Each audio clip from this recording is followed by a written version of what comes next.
So now I'm going to grab the fuel adjusting screw, put the O-ring in first, the brass washer,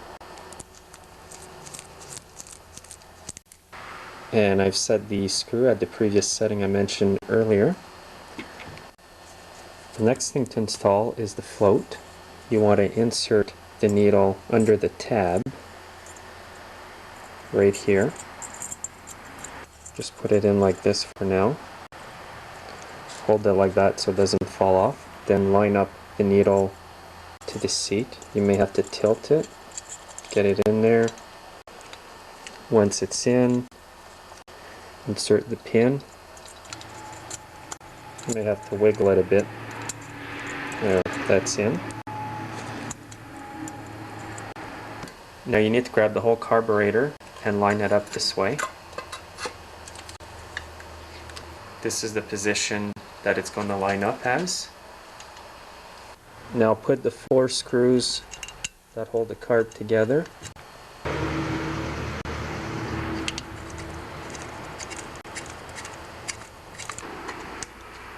Tighten up the screws evenly, so tighten one in one corner, then crisscross over to the other side, because you want to make sure that it goes on evenly. And then right at the end I'm going to tighten them all up. So I'm just snugging them up for now.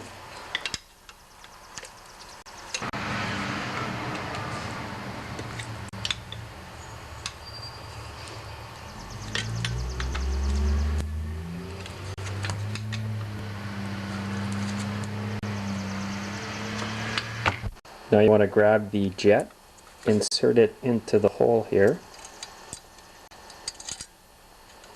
Again, use a really good flat screwdriver for this.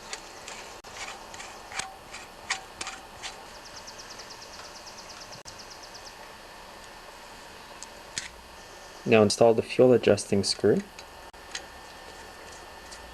And what you need for this is a 7/16 wrench.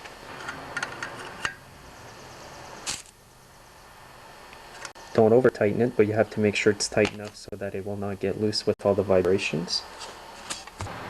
So now the carb is ready to be installed. When I get my pressure washer, I'm going to clean all my carburetors before putting them back on. So at this point here, we're going to reassemble the carb and replace part of the fuel line. So now I'm going to reinstall the carburetor.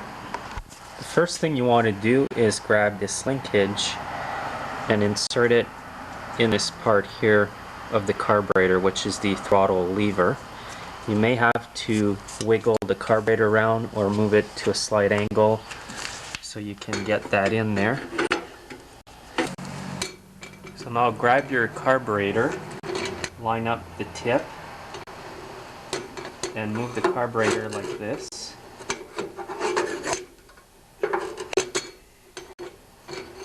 Bring the linkage up, bring in your carburetor like this because you want to get the tip of this into the hole of the lever right here.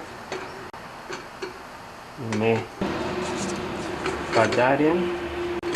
Next you want to install the choke cable. So grab the cable, insert it into the hole of the choke lever here. Like that. Then bring it in underneath the 5/16 bolt. Make sure you put back the cable where it was at the beginning. You may have to adjust it later on. Make sure that when the choke lever is down in the off position, that the lever for the choke is pointing forward like this right to the end. Then you know that the choke is off. And when you put the choke on, it's going to be toward the back. Like that. So once you know it works good, just continue the installation. Now I'm going to reinsert the crankcase vent hose into the shroud of the air breather assembly. Just basically squeeze it in. Now reinstall the carb right to the engine. Make sure you've got a gasket in between here. Now tighten them up evenly so it goes on straight.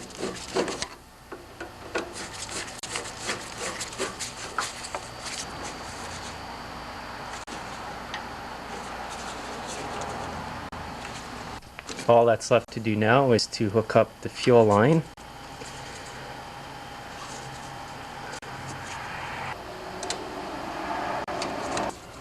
And that's on nice and solid. This is the fuel line that I replaced from the fuel pump here right to the carb that goes through and on to the other side here.